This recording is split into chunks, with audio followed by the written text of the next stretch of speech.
The tragic life of Derrick Coleman is one that should serve as a warning to every young athlete who thinks talent alone is enough to guarantee success. Once hailed as the next Karl Malone and blessed with a rare combination of size, skill, and athleticism that made him the first overall pick in the 1990 NBA draft, Coleman's story became a cautionary tale of wasted potential, poor decisions, and self-destruction that would ultimately cost him everything he had worked for. Coleman burst onto the professional scene with tremendous promise after a legendary college career at Syracuse University.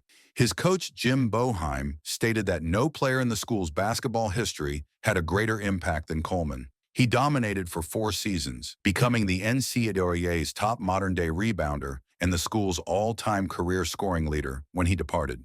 Syracuse eventually retired his number 44 jersey in 2006, cementing his place in college basketball history. When the New Jersey Nets selected him first overall in 1990, expectations were sky high. Coleman didn't disappoint initially, winning the NBA Rookie of the Year award in 1991 and establishing himself as a foundational piece for the franchise. During his peak years with the Nets, he averaged close to 20 points and 10 rebounds per game, earning an All-Star selection in the 1993-94 season. He was ahead of his time as an early example of the modern stretch four, a big man who could handle the ball and score from the perimeter. But beneath the surface, cracks were already beginning to form that would eventually destroy his career and his life. Coleman's downward spiral began with his body betraying him in ways that would plague him for the rest of his playing days. His career was marked by a devastating series of injuries that limited him to playing more than 70 games in only 4 of his 15 seasons. The list of his physical ailments reads like a medical textbook: recurring knee issues, sprained ankles, and a broken finger that constantly kept him off the court.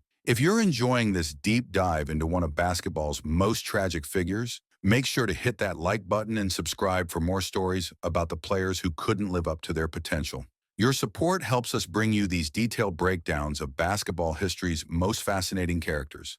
What made Coleman's physical decline even more devastating was how it connected to his well-documented weight problems.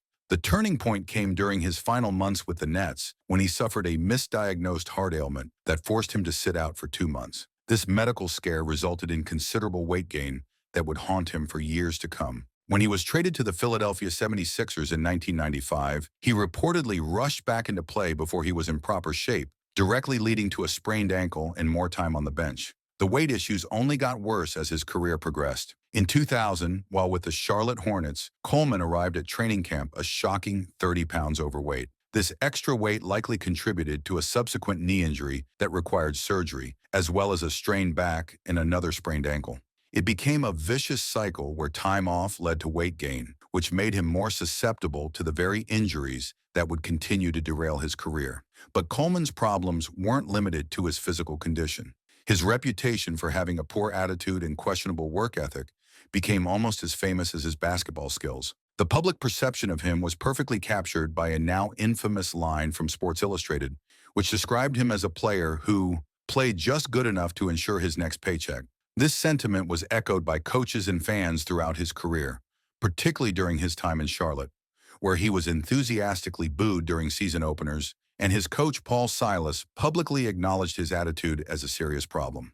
What the public didn't know was that Coleman's seemingly apathetic professional demeanor had deep psychological roots. In a candid interview years later, Coleman revealed the profound personal tragedy that shaped his character: the shooting death of his best friend after his freshman year of college. He explained that this traumatic event caused him to build what he called a force field, or a shield, to protect himself, admitting that he never let many people into his inner circle. This defensive mechanism meant that by playing just good enough, he was subconsciously avoiding the emotional investment and intense scrutiny that came with achieving true greatness. Coleman's career was also punctuated by a series of off-court incidents that further damaged his reputation. During his college years, he was involved in multiple brawls outside of fraternity-sponsored events, and a burglary charge was briefly leveled against him before being quickly dropped.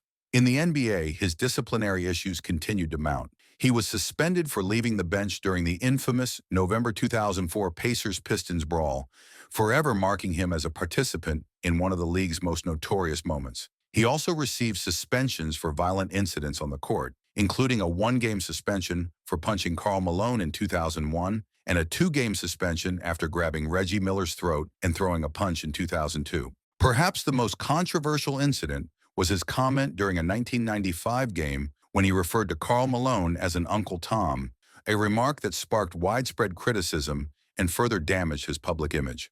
Coleman also faced serious legal troubles, including being falsely accused of rape and assault in 1994 during his lone All-Star season. The charges were ultimately dropped due to lack of evidence, and he was acquitted, but the damage to his reputation was already done. In a telling detail that contrasted with his public image, Coleman refused to settle out of court, stating that he didn't do anything wrong and would not give away what he had worked so hard for. The final chapter of Coleman's public downfall came with his dramatic financial collapse. Despite earning approximately $87 million over his 15-year career, he filed for Chapter 7 bankruptcy in March 2010 with over $4.7 million in debts and only about $1 million in assets. But unlike many athlete bankruptcy stories that involve reckless spending on luxury items and poor financial decisions, Coleman's financial ruin had a more complex and tragic origin. Coleman had chosen to return to his hometown of Detroit and invest a significant portion of his wealth in development deals with a vision of revitalizing the struggling city. He was deeply committed to his roots, having purchased a house in Midtown Detroit next to his aunt and uncle's home as early as 1993. His investments included stakes in various local real estate, retail, and restaurant companies, such as the Sweet Georgia Brown restaurant and franchises in Hungry Howie's Pizza and Tim Hortons Donuts. His attorney confirmed that Coleman's focus was on investing in various communities throughout Detroit by developing real estate, creating jobs, and revitalizing business opportunities. One struggling development was even named Coleman's Corner. The timing of Coleman's investments proved to be his ultimate undoing. His financial ventures were launched during a period of economic instability that preceded the 2008 financial crisis, a downturn that hit Detroit harder than nearly any other city in the country.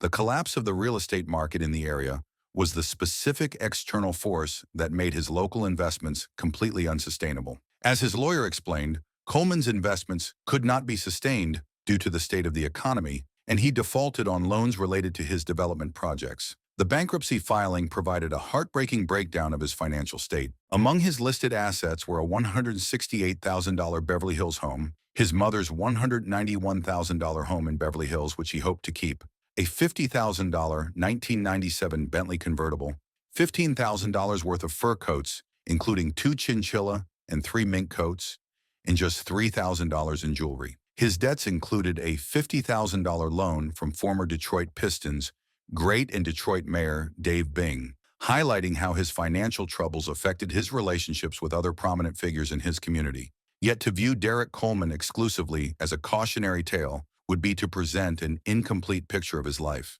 The man who was publicly viewed as apathetic and financially irresponsible has, in his post-NBA life, consistently demonstrated a profound and unwavering commitment to his hometown that stands in stark contrast to his public image. Coleman became a quiet but dedicated philanthropist and community leader. During the Flint water crisis, he drove to the city daily to deliver bottled water and other necessities, providing hands-on help to those in need. He founded DC Elite, a nonprofit organization whose mission is bigger than basketball. The organization focuses on the holistic development of youth in Southeast Michigan and Canada, using sports as a vehicle to teach valuable life skills like leadership, sportsmanship, and teamwork. His dedication to Detroit is perhaps best shown through his annual All-Star Give Back event that provides Thanksgiving meals to families in need. What began as a small effort in his neighborhood to distribute 200 turkeys has grown into a major tradition that now provides over 5,000 turkeys in food baskets each year. Coleman's active involvement in these events, along with his collaboration with other NBA legends like Gary Payton, highlights his deep desire to give back to the community that raised him. His consistent community work, which also includes feeding veterans and the homeless guided by his belief that poverty has no zip code, fundamentally challenges the public narrative of apathy that defined his playing career. The man who was once accused of not caring about his professional career has spent years quietly and selflessly caring for his community, demonstrating a profound loyalty that was invisible to the wider world during his playing days.